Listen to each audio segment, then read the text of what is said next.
This is the CHRILLCAST. I'm Chris. I'm Will. And I'm married/Billy. Hi. You're Mary. I'm married. Yeah, I actually changed the name. Oh, okay. Well, I was down there and said, screw it. So I'm now Mary VISNAWesome. Okay, Billy, tell everybody who you are. I'm Billy from VISNAWesome, who was recently married. That's why I have a fake ring on until... Actually, I'm a day past. Haha, I'm actually married. But I'm from the VISNAWesome channel on YouTube, where I make comedy sketches that involve gaming, but I change it up a little bit. I do pick like the newer games that come out, but I also edit them in a way so it doesn't seem like you're watching Johnny on the mic just kind of breathing in there and telling you about how much he likes Halo or PS4. That's my MO, man. Listen, Halo's the best. Yelling at moms is great, but it's a good time. And if you guys enjoy gaming and jokes and laughter, and yeah, you'll enjoy me. Kind of. And Billy's gonna have to break up with Colonel Sanders at this point. Now he's married, so. No, we're going. Listen, it's 3. It's all 3. I'll get a 3rd ring, dude. I'm done. Or a 2nd. Jesus. All right. Anyways, so today, Will, what's today? It's Fandom Fridays. What do we talk about on Fandom Fridays? Usually we talk about our latest pickups, currently playing, and then we have some suggestions on different media, like the games that we like, board games or books or movies. So I actually have some pickups today, and I actually did a video on one of my latest pickups, and I'm going to skip to the better part of the video. This is the, if you can't tell, Starfarers of CATAN, the board game, the new version. I have the old version, but I just got my copy of the new version. So all of y'all should go check out Ambient Unboxing. I did a really nice unboxing video. Will can attest to it, of the brand new board game. The components are awesome. Would I go and pay $100 for this board game? Well, yes, I would. But yeah, it's awesome. And then I finally got hardcover versions of one of my favorite authors' books, John Marco, The Eyes of God. This is all one series, by the way. The Devil's Armor. I already had this one, Sword of Angels. This is the only hardcover I had prior to ordering the other ones in hardcover form. And a book I haven't read yet, Forever Knight. This is like the continuation of just the main character past the original trilogy he had written. And he actually watched our Fandom Friday from a few weeks ago, so if you're watching, John Marco, shout out to you. Everybody should go read his books. He's got some awesome books. I love his writing style. How about you, Will? Pick up anything? Yeah, so the only pickup I have is a new book from Chris called Hardwired, so I finally have it. I wasn't able to find it for the longest time in any of the new bookstores, the used bookstores, the library here in St. Louis. Couldn't find it, so Chris somehow worked his magic and found it for me, and I'm looking forward to getting into it. For you people who don't remember the 100 other times we talked about Hardwired, it's the book that Cyberpunk 2077 is based off of. Well, I guess it's the book that the tabletop game is based off of, that Cyberpunk 2027 is based off the tabletop game. And the tabletop RPG is called Cyberpunk 2020, I believe. Yep. Some good videos on the internet about that, so go check it out. Billy, did you pick up anything recently? I picked up 2 things. And first, when I can start, besides the marriage. Listen, man, it's exciting. No, but I picked up.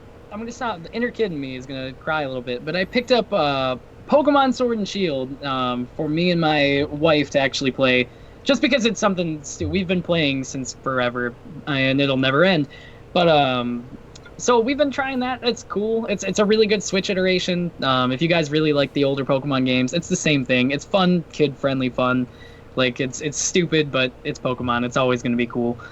So we've been playing that, and then the other thing we actually just jumped into, and the one I'm really excited about, is The Mandalorian. We just got Disney Plus free with Verizon. Not plugging them, but just being excited that they gave me free stuff. But we checked it out. I'm never one to buy into hype. Like I never am one of those people that just get super excited to be excited. But I watched the first 2 episodes of the series, and oh my god, like it's actually really well done. They really put a big budget behind it.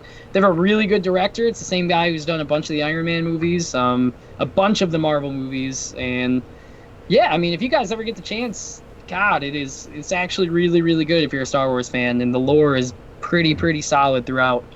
Some of the coworkers I have said they watched it, and they said, you only will like this if you're a Star Wars nerd. I was like, well, that might be me. Oh, please. It is so, God, it buys into it so hard. I love it. Now, if only I could convince my wife to watch Star Wars. Pretend it's just close. It's like, tell her it's not Star Wars. Just say it's a space travel. She liked Rogue One. She did like that one. She's like, oh, it's great. Everybody died at the end. Oh my God. If she likes Rogue One, that's the only one that my wife likes, and she loves The Mandalorian. Yep. Okay. I swear to God. Good to know. All right, so with that being said, today, being the closeout to Wii U week, we're going to recommend some Wii U video games. We'll start with Will's recommendation, whichever one you want to go with first. All right, so this is going to be obvious, and if you have a Wii U, I'm sure you have this game already, but it's awesome. It's Zelda Breath of the Wild. And it's cheaper on the Wii U than the Switch. It is. And, the Wii U is amazing. Originally, this game actually had dual screen functionality, so you were supposed to see your inventory screen and map on the gamepad, and on the TV, you'd have the game.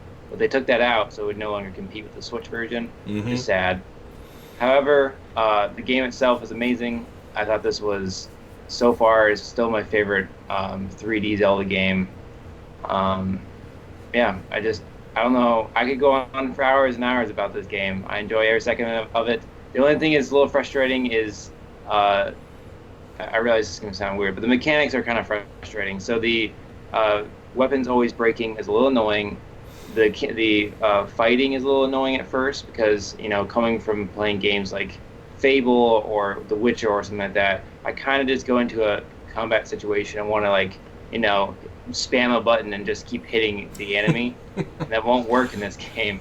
You have to be a lot smarter, and you also have to use the environment to your advantage. So usually there's multiple ways to go about combat situations. Sometimes you can just use a rock and then use your magnesis, drop a rock and kill something, or blow up the enemies, or any number of combinations. And you get all of your tools right in the very beginning, so it's very unlike traditional Zelda games where you go to one dungeon, you get something kind of useful for that dungeon, and then you go to the next dungeon, get something that's useful for that dungeon, and kind of keep going like that.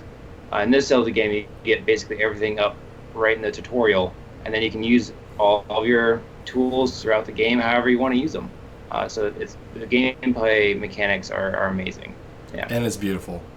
Yeah, and just going into that opening scene where you climb out of your cave and you're on the opening plateau, it really is breathtaking. It's a Breath of the Wild. Billy, what's your first recommendation? Yeah. I'll go. I actually, really quick, really good choice. I love Breath of the Wild. I literally own it in 2 different formats now. But my first recommendation is going to be it's called The Wonderful 101. Fans of the GameCube might remember a great company called Platinum Games that made Beautiful Joe and Beautiful Joe 2. And they worked together on it. It was a co-op joint, but they put out a really cool game called The Wonderful 101, which is essentially like a hero game, where it's like a couple of heroes are getting together to essentially take out the alien force that invades Earth called the Geth Jerk. It's very parodic is the best way to look at it. Like, it's not meant to be taken seriously. But the entire game is basically you gathering citizens together to fight off the Geth Jerk and try to get them off your world. But in the game, it's cool because you get to solve puzzles. Like, there's a lot of different puzzle elements to it. The environment's pretty rich and pretty, like, as you can see on the screen, like, you can actually traverse all of the 2D like landscapes and stuff like that. And it's a pretty cool isometric game. Like, they did really well with the creation of it, and the game looks good for being on the Wii U, even though it's more 2D-esque. Like, it's still a 3D game, but it sits right in the middle. But yeah, I mean, the reception on it was not the biggest. Like, not a lot of people knew about it, so the production, they didn't put a lot of copies out there. But God, oh God, like it was a game that, in my opinion, should have been a little cheaper on release, but was very fantastic when it came out. I love the art style. Yeah. It's cool. It's fun. Like, it's actually, it's dopey, but it's fun. I'm gonna start. My first recommendation is gonna be Game and Wario, and there's a storyline behind this game, but that's not why you play these games. You play this game because you want to play quick mini games with your friends, and you really don't care about the laws of physics, because this game doesn't care about the laws of physics. Half the time, the laws of physics don't matter. Like, there's just one game where you're like throwing things at a tower, and as they land on the tower, the physics just gets all kinds of weird, and it doesn't quite work right, and it starts shifting in ways it shouldn't. So the physics engine's broken, but once you figure that out, it's a lot of fun. And then there's like various things, like there's that demo game where you're like throwing ninja stars, and like that's in the original Wii U commercial. I had no idea that was this game.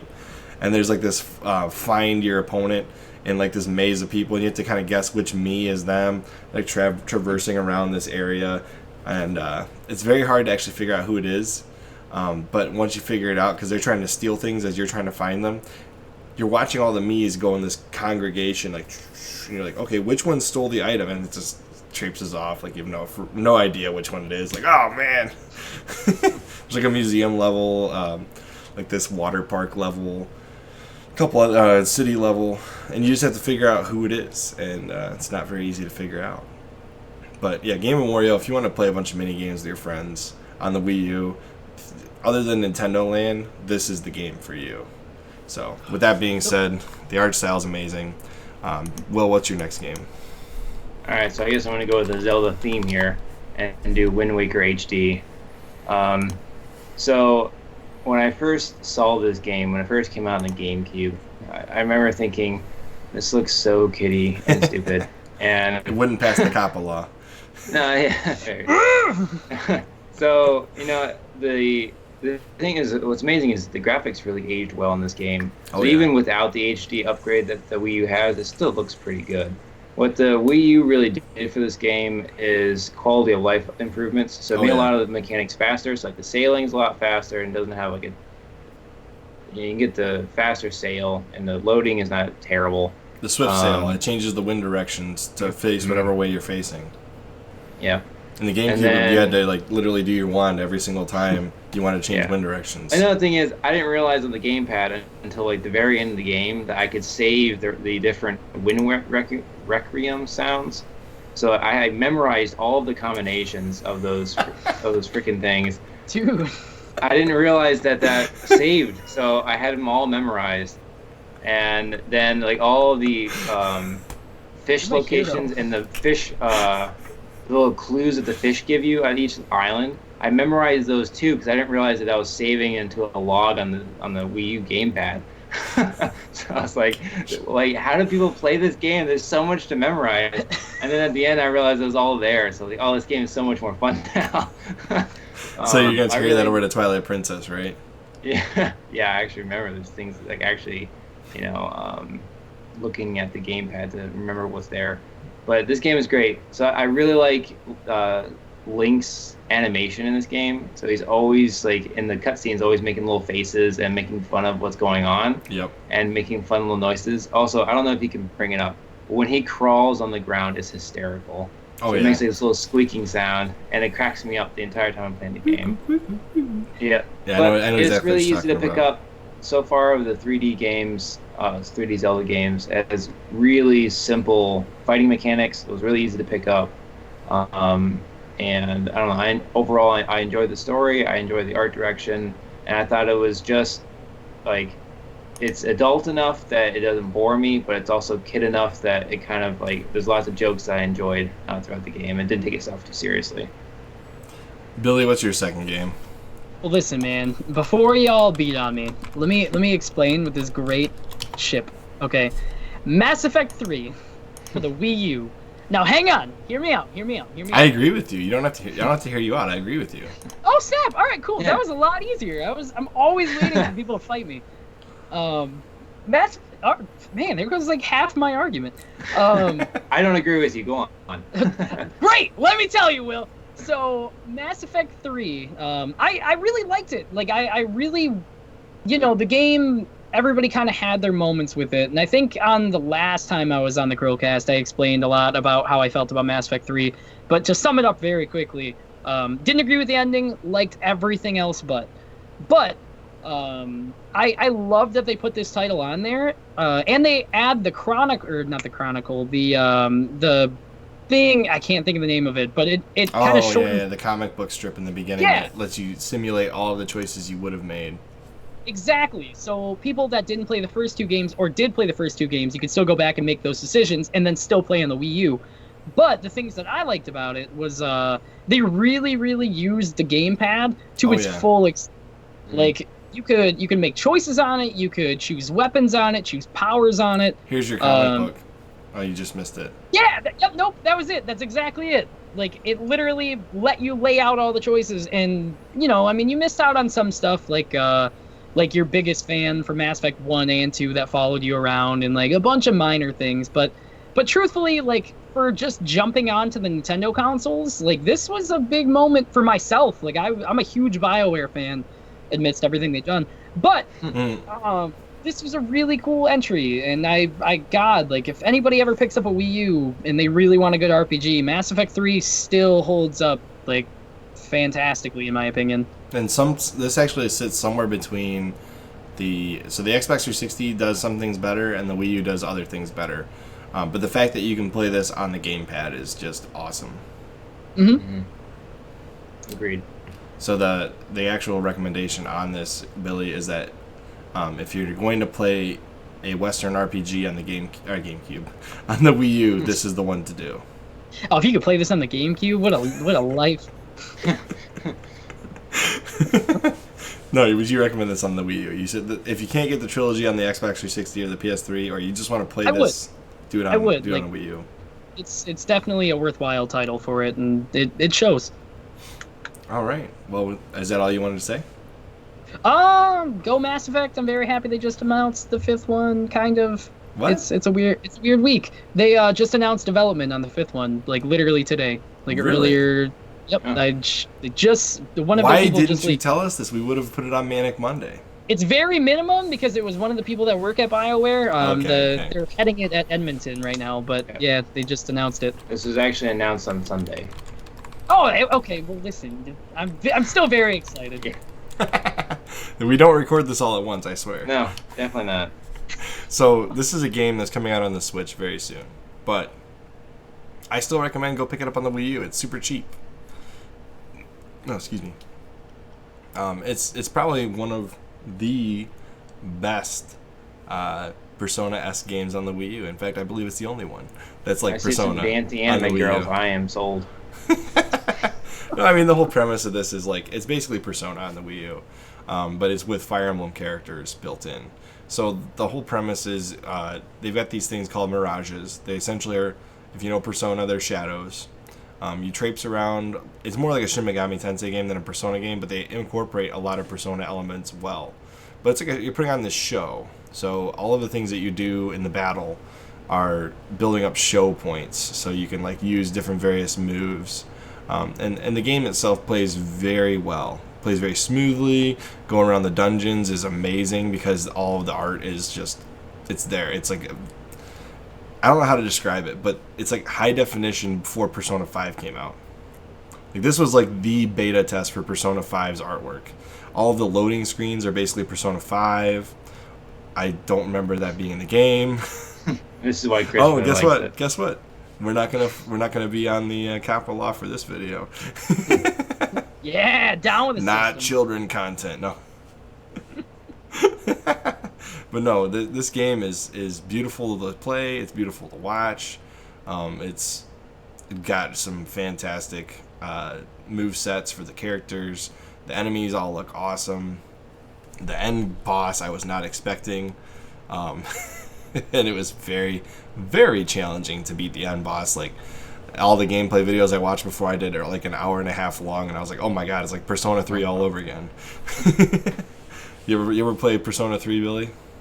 I told you, man. You made me buy. I still have Persona 5 sitting at home. Like, here, Jesus, I'm at home.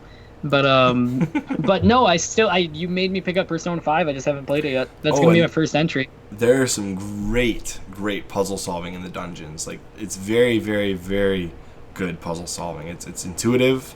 It's not quite on the level of Zelda, but it's almost there. Like, there's this one where you have to move this giant mannequin. Like, okay, the arms are your travel, so you got to move the mannequin down. Then you got to move this one across, and now you can go up a ramp and across. Then you got to move this up and this over, and I'm excited. It's awesome. Tokyo Mirage Sessions FE is awesome. So if you don't have it on the Wii U, go pick it up if you have a Wii U. If you don't have it at all, and you have a Switch and you don't have a Wii U, January is your time frame to go get it.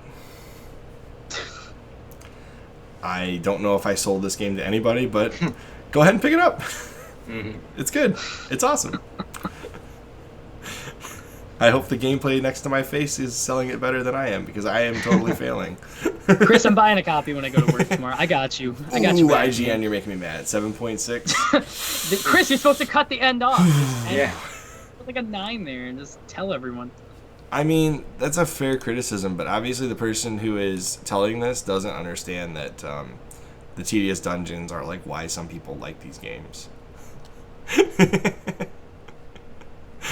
The only thing I will say, sound appealing. My only thing I dislike is there's like no reset between dungeons and between leaving a dungeon and coming back. Like in Persona, when you advance to the next day, all your HP's back. There's no calendar system in this game, and I think this game could have used a calendar system and done it well. So that's my only real negative, is I wish it had a calendar system. I mean, Persona does so well with the calendar system, and it gives you a chance to reset all your characters without having to spend a ton of money or waste a bunch of time killing enemies to get money to spend it to buy healing items. So that's my only gripe. Anyways, is there anything else you guys want to say about the Wii U? Great little system that underperformed, sadly. Everyone go out and buy one. Yeah, on Black Friday, let's keep Billy's location in business. Go buy some Wii U's. Please. All right, well, if that's everything, then we can close this out. We really thank you, Billy, for coming on the podcast for the, was this the third time? It is. Yeah. Oh, man. I thank you guys. God, words. You're making me tear up. But but I'm very happy you guys still invite me out. I really do enjoy this, even though I'm getting off the plague, so I'm still trying to focus. But seriously, I really do have a fun time with you guys, and it's always cool joking around with you. Excellent. Well, congratulations on your marriage. Yep. Oh, thanks, guys. I really do appreciate it. Hope you have many happy years to come with that. Just one. I'm kidding. We're gonna have a great time. Many happy marriages to follow. No. Yeah, keep those rings flowing. Like Tom Brady with 6. Oh, Lindsay, we're just joking. I swear to God. Don't go vampire like his Halloween video. All right, as always, I'm Chris. I'm Will. And I'm Billy. And we will see you on next CHRILLCAST.